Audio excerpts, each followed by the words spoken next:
तो hello students, सोहम career academy के YouTube channel में आपका स्वागत है। आज हम आप लोगों के लिए भौतिक शास्त्र से संबंधित एमसीक्यू लेकर आए हैं। आप सभी इस वीडियो के अंत तक हमारे साथ बने रहें ताकि आप अपनी नॉलेज को परख सकें। तो चलिए इस वीडियो को स्टार्ट करते हैं। क्वेश्चन नंबर 1 है, निकट दृष्टि दोष को दूर करने के लिए निम्नलिखित में से कौन से लेंस का उपयोग में लाया जाता है। निकट दृष्टि दोष करने के लिए कौन सा लेंस जो उपयोग में लाया जाता है। ऑप्शन ए द्विलेंसी, ऑप्शन बी उत्तल लेंस, ऑप्शन सी अवतल लेंस या ऑप्शन डी इनमें से कोई नहीं। तो स्टूडेंट्स, इसका जो सही आंसर होगा वह होगा ऑप्शन नंबर सी अवतल लेंस। इसका जो सही आंसर होगा ऑप्शन नंबर सी अवतल लेंस। निकट दृष्टि दोष को मायोपिया भी कहते हैं। इसमें निकट की वस्तु में दिखाई देती है किंतु दूर की वस्तु दिखाई नहीं देती, जिसे दूर करने के लिए अवतल लेंस का प्रयोग किया जाता है। अतः हमारा जो आंसर होगा वह होगा ऑप्शन नंबर सी अवतल लेंस। तो चलिए नेक्स्ट स्लाइड की ओर चलते हैं। क्वेश्चन नंबर 2, अवतल लेंस हमेशा किस प्रकार का प्रतिबिंब बनाते हैं। अवतल लेंस हमेशा किस प्रकार का प्रतिबिंब बनाते हैं। ऑप्शन ए वास्तविक प्रतिबिंब, ऑप्शन बी आभासी प्रतिबिंब, ऑप्शन सी सामान्य प्रतिबिंब या ऑप्शन डी लेंस की वक्रता के अनुरूप प्रकार का प्रतिबिंब। तो स्टूडेंट्स, इसका जो सही आंसर होगा वह होगा ऑप्शन नंबर बी आभासी प्रतिबिंब। अवतल लेंस आभासी तथा सीधा प्रतिबिंब बनाता है और उत्तल लेंस वास्तविक और उल्टा प्रतिबिंब बनाता है। तो चलिए नेक्स्ट स्लाइड की ओर चलते हैं। क्वेश्चन नंबर 3 है, इंद्रधनुष किस घटना के कारण होता है। इंद्रधनुष किस घटना के कारण होता है। ऑप्शन ए प्रतिबिंब, ऑप्शन बी फैलाव, ऑप्शन सी अपवर्तन या ऑप्शन डी उपरोक्त सभी। तो इसका जो सही आंसर होगा वह होगा ऑप्शन नंबर सी इंद्रधनुष जो अपवर्तन के कारण जो होता है। तो चलिए नेक्स्ट स्लाइड की ओर चलते हैं। क्वेश्चन नंबर 4, पृष्ठों की प्रकृति के आधार पर लेंस को कितने भागों में बांटा गया है। पृष्ठों की प्रकृति के आधार पर लेंस को कितने भागों में बांटा गया है। Option A 2, option B 3, option C 4 या ऑप्शन डी 5। तो स्टूडेंट्स, इस क्वेश्चन का आंसर आप हमें कमेंट सेक्शन में कमेंट करके बताएं कि लेंसों को है प्रकृति के आधार पर कितने भागों में बांटा गया है। तो चलते हैं नेक्स्ट स्लाइड की ओर। क्वेश्चन नंबर 5, सबसे विचलित रंग कौन सा है। क्वेश्चन 5 जो है, सबसे विचलित रंग कौन सा है। ऑप्शन ए बैगनी, ऑप्शन बी नीला, ऑप्शन सी हरा या ऑप्शन सी लाल या ऑप्शन डी हरा। तो चलिए आंसर की ओर चलते हैं। इसका जो सही आंसर होगा वह होगा ऑप्शन नंबर ए बैगनी जो है वह सबसे विचलित रंग है और लाल रंग का तरंग दैर्घ्य सबसे अधिक एवं प्रकीर्णन सबसे कम होता है और बैगनी रंग का प्रकीर्णन सबसे अधिक व तरंग दैर्घ्य कम होता है।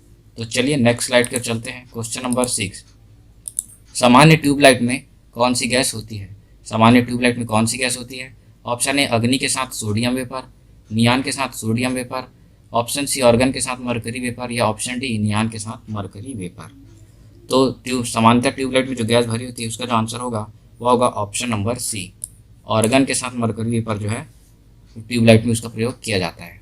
तो चलिए नेक्स्ट स्लाइड की ओर चलते हैं। क्वेश्चन नंबर 7, CFL का पूर्ण रूप क्या है। CFL का पूर्ण रूप क्या है। Compact fluorescent lamp, option B centrally fixed lamp, option C chemical fluorescent lamp या option D condensed fluorescent lamp. तो स्टूडेंट्स, इसका जो सही आंसर होगा वह होगा option number A compact fluorescent lamp जो है वह CFL का फुल फॉर्म होता है। तो चलिए नेक्स्ट स्लाइड की ओर चलते हैं। क्वेश्चन नंबर 8, एक बिजली के बल्ब की अपेक्षा P का फ्लोरोसेंट ट्यूब को अधिमान या प्रीफर दिया जाता है। ऑप्शन ए, इसमें विद्युत प्रसारित विकर्ण करने हेतु अधिक बाध्य सत्ता होती है। ऑप्शन बी, वोल्टेज के उतार चढ़ाव का प्रभाव इस पर नहीं पड़ता। ऑप्शन सी, ट्यूब में इलेक्ट्रिकल ऊर्जा लगभग पूर्ण रूप से प्रकाश में परिवर्तित हो जाती है। ऑप्शन डी इनमें से कोई नहीं। तो स्टूडेंट्स, इसका जो सही आंसर होगा वह होगा ऑप्शन नंबर डी युक्त में से कोई नहीं। तो चलिए नेक्स्ट स्लाइड की ओर चलते हैं। क्वेश्चन नंबर 9, श्वेत प्रकाश को नली में कैसे पैदा करते हैं। श्वेत प्रकाश को नली में कैसे पैदा करते हैं। ऑप्शन ए, तांबे के तार को गर्म करके, ऑप्शन बी तंतु को गर्म करके, ऑप्शन सी परमाणु को उत्तेजित करके या ऑप्शन डी अणुओं को दोलित करके। तो स्टूडेंट्स, इसका जो सही आंसर होगा वह होगा ऑप्शन नंबर बी तंतु को गर्म करके प्रकाश को नली में पैदा किया जाता है। श्वेत प्रकाश को नली में पैदा किया जाता है। तो चलिए नेक्स्ट स्लाइड पर चलते हैं। क्वेश्चन नंबर 10, प्रतिदीप्ति नलिकाओं के साथ चोक आसंजित होता है। यह चोक कुंडली ऑप्शन ए लाइन वोल्टेज बढ़ाती है, ऑप्शन बी लाइन वोल्टेज घटाती है। ऑप्शन सी परिपथ में विद्युत धारा कम करती है। या ऑप्शन डी निम्न आकृति विद्युत धारा को अवरुद्ध करती है। तो स्टूडेंट्स इसका जो सही आंसर होगा वह होगा ऑप्शन नंबर ए, लाइन वोल्टेज बढ़ाती है। प्रदीप्ति नलिकाएं जो है वह लाइन वोल्टेज बढ़ाती हैं। तो चलिए नेक्स्ट स्लाइड की ओर चलते हैं। क्वेश्चन नंबर 11, CFL और LED लैंप में क्या अंतर है? CFL और LED लैंप में क्या अंतर है? नंबर 1, प्रकाश उत्पन्न करने के लिए CFL परावाष्प और संदीपक का प्रयोग करता है, जबकि LED लैंप अर्धचालक पदार्थों का प्रयोग करता है। तो जी कथन 1 जो है वो सही हो जाएगा। चलिए दूसरे कथन की ओर चलते हैं। CFL की औसत जीवन अवधि LED लैंप से बहुत अधिक होती है। जी बिल्कुल, ये जो है गलत है।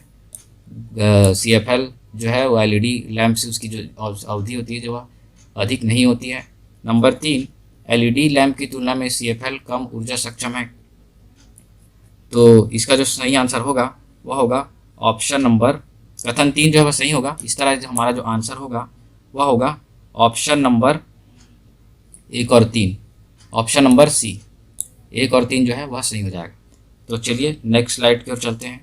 अगला क्वेश्चन है क्वेश्चन नंबर 12।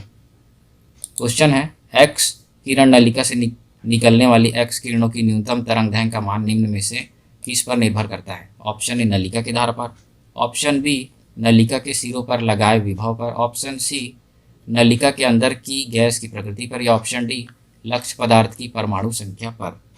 तो इसका जो सही आंसर होगा वह होगा ऑप्शन सी, नलिका के अंदर की गैस की प्रकृति पर। तो चलिए नेक्स्ट स्लाइड की ओर चलते हैं।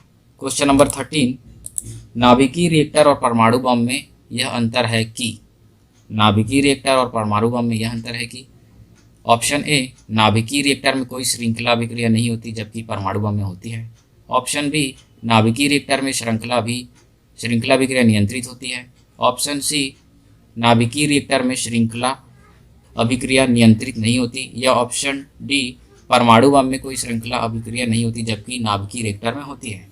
तो इसका जो सही आंसर होगा वह होगा ऑप्शन नंबर बी, नाभिकीय रिएक्टर में श्रृंखला अभिक्रिया नियंत्रित होती है। तो पहले हम ये जान लेते हैं कि नाभिकीय रिएक्टर परमाणु बम क्या है, उसके बाद हम देखते हैं इसमें जो होगा नाभिकीय रिएक्टर तथा परमाणु बम दोनों श्रृंखला अभिक्रिया पर आधारित होती है। परमाणु बम में एक नाभिक के टूटने पर 3 न्यूट्रॉन निकलते हैं जो 3 अन्य नाभिक का विखंडन करते हैं, जबकि नाभिकीय रिएक्टर में बोरोन की नियंत्रक छड़ें लगी होती हैं जो कि एक नाभिक के टूटने पर 3 में से 2 न्यूट्रॉन को अवशोषित कर लेती है। इस प्रकार न्यूट्रॉन एक नाभिक के विखंडन का कारण बनता है। तो चलिए नेक्स्ट स्लाइड की ओर चलते हैं।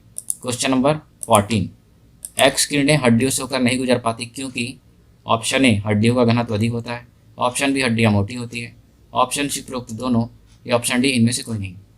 तो इसका जो सही आंसर होगा वह होगा ऑप्शन नंबर ए, हड्डियों का घनत्व अधिक होता है। तो चलिए नेक्स्ट स्लाइड की ओर चलते हैं। क्वेश्चन नंबर 15, तारे अपनी ऊर्जा कैसे प्राप्त करते हैं? तारे अपनी ऊर्जा कैसे प्राप्त करते हैं?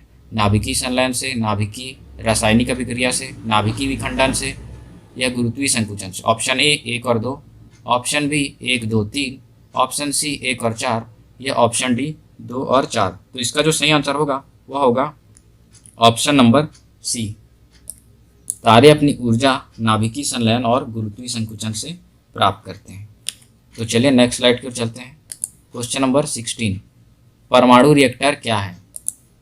परमाणु रिएक्टर क्या है? ऑप्शन ए आणविक भट्टी, ऑप्शन बी U-238 का उत्सर्जक, ऑप्शन सी भारी पानी का तालाब, या ऑप्शन डी परमाणु बम निर्माण स्थल। तो इसका जो सही आंसर होगा वह होगा ऑप्शन नंबर ए, परमाणु रिएक्टर एक आणविक भट्टी है।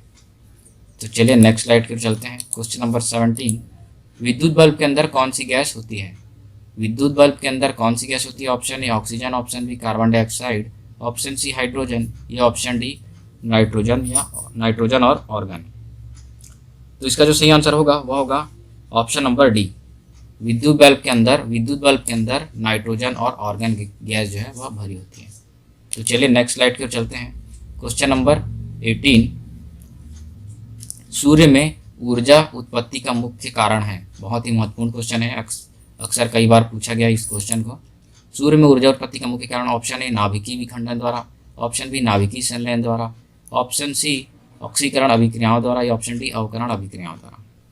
तो इसका जो सही आंसर होगा वह होगा ऑप्शन नंबर बी, नाभिकीय संलयन द्वारा। सूर्य हाइड्रोजन से बना होता है, इसके ऊर्जा उत्पत्ति का मुख्य कारण हाइड्रोजन का नाभिकीय संलयन ही है। तो चलिए नेक्स्ट स्लाइड की चलते हैं। क्वेश्चन नंबर 19, निम्न में से कौन से कैथोड किरणों का गुण नहीं है? ऑप्शन ए कैथोड किरणें अदर्शनीय होती हैं तथा सीधी रेखा में गमन करती हैं। तो ऑप्शन ए जो है वह सही है, तो ये कैथोड किरणों का गुण तो है। चल बी, ऑप्शन बी की ओर चलते हैं। ऑप्शन बी कैथोड किरणें गैसों को आयनित कर सकती हैं। जी, कैथोड किरणें जो गैसों को आयनित करती हैं। ऑप्शन सी है यह किरणें पतले धातु के पत्रों को भेद कर सकती है। जी बिल्कुल भेद कर सकती हैं। ऑप्शन डी यह किरणें जिस पदार्थ पर पड़ती है उसे ठंडा कर दी। जी नहीं, यह कथन जो है गलत हो जाएगा। तो 19वें क्वेश्चन का जो हमारा आंसर होगा वह होगा ऑप्शन नंबर डी, यह किरणें जिस पदार्थ पर पड़ती हैं उसे ठंडा कर देती हैं। तो चलिए नेक्स्ट स्लाइड की ओर चलते हैं। क्वेश्चन नंबर 20, एक कृत्रिम उपग्रह में विद्युत ऊर्जा का स्रोत क्या होता है? एक कृत्रिम उपग्रह में विद्युत ऊर्जा का स्रोत क्या होता है? ऑप्शन ए सौर सेल, ऑप्शन बी लघु नाभिकीय रिएक्टर, ऑप्शन सी डायनामो या ऑप्शन डी थर्मोपाइल। तो इसका जो सही आंसर होगा वह होगा ऑप्शन नंबर ए, सौर सेल। सौर सेल सूर्य के प्रकाश को अवशोषित करते हैं और प्रकाश ऊर्जा को विद्युत ऊर्जा में परिवर्तित कर देते हैं। इसीलिए कृत्रिम उपग्रह में विद्युत ऊर्जा का स्रोत जो है वह सौर सेल होता है। तो चलिए नेक्स्ट स्लाइड की ओर चलते हैं। क्वेश्चन नंबर 21, हाइड्रोजन बम निम्न में से किस सिद्धांत पर आधारित है? हाइड्रोजन बम निम्न में से किस सिद्धांत पर आधारित है? ऑप्शन ए नियंत्रित संलयन अभिक्रिया, ऑप्शन बी अनियंत्रित संलयन अभिक्रिया, ऑप्शन सी नियंत्रित विखंडन अभिक्रिया या ऑप्शन डी अनियंत्रित विखंडन अभिक्रिया। तो इसका जो सही आंसर होगा वह होगा ऑप्शन नंबर बी, अनियंत्रित संलयन अभिक्रिया जो है हाइड्रोजन बम इसी सिद्धांत पर कार्य करता है। तो चलिए नेक्स्ट स्लाइड की ओर चलते हैं। क्वेश्चन नंबर 22, निम्न विकिरण प्रकारों में से किसमें सर्वाधिक ऊर्जा होती है? ऑप्शन ए दृश्य किरणों में, ऑप्शन बी एक्सरे में, ऑप्शन सी अल्ट्रावायलेट में या ऑप्शन डी इंफ्रारेड। तो क्वेश्चन नंबर 22 इसका जो सही आंसर होगा वह होगा ऑप्शन नंबर बी, एक्सरे किरण में सर्वाधिक ऊर्जा होती है। तो चलिए नेक्स्ट स्लाइड की ओर चलते हैं। क्वेश्चन नंबर 23, सितारों में अक्षय ऊर्जा के स्रोत का कारण है? सितारों में अक्षय ऊर्जा के स्रोत का कारण ऑप्शन ए हाइड्रोजन का हीलियम में परिवर्तन, ऑप्शन बी हीलियम का हाइड्रोजन में परिवर्तन, ऑप्शन सी रेडियोधर्मी पदार्थों का क्षय या ऑप्शन डी ऑक्सीजन की अधिकता जो जलने में सहायक होती है तथा ऊर्जा उत्पन्न करती है। तो सितारों में अक्षय ऊर्जा के स्रोत का जो कारण होता है वह होता है ऑप्शन नंबर ए, हाइड्रोजन का हीलियम में परिवर्तन होना। तो चलिए नेक्स्ट स्लाइड की ओर चलते हैं। क्वेश्चन नंबर 24, निम्नलिखित में से कौन सा तत्व सोलर सेल में उपयोग किया जाता है? Option A silicon, option B cerium, option C vanadium या ऑप्शन डी सभी। तो सोलर सेल में जो जिसका जो इस्तेमाल किया जाता है वह होगा ऑप्शन नंबर ए, सिलिकॉन का उपयोग सोलर सेल में किया जाता है। तो चलिए नेक्स्ट स्लाइड की ओर चलते हैं। क्वेश्चन नंबर 25, भारत में पर्याप्त मात्रा में उपलब्ध महत्वपूर्ण नाभिकीय ईंधन है? भारत में पर्याप्त मात्रा में उपलब्ध महत्वपूर्ण नाभिकीय ईंधन है। Option A uranium, option B thorium, option C iridium या ऑप्शन डी प्लूटोनियम। तो स्टूडेंट्स इसका जो सही आंसर होगा वह होगा ऑप्शन नंबर बी, थोरियम का जो भंडार जो है भारत में पर्याप्त मात्रा में है, यूरेनियम का भंडार जो है वह सीमित मात्रा में है। तो यह थे भौतिक शास्त्र से संबंधित बहुत ही महत्वपूर्ण एमसीक्यू। आप सभी को वीडियो के अंत तक बने रहने के लिए बहुत बहुत धन्यवाद। अगर आपने हमारे YouTube चैनल को अभी तक सब्सक्राइब नहीं किया है तो इसे जल्द से जल्द सब्सक्राइब कीजिए ताकि इसी तरह की वीडियो आप लोगों को मिलते रहें। अभी के लिए जय जोहार, जय छत्तीसगढ़।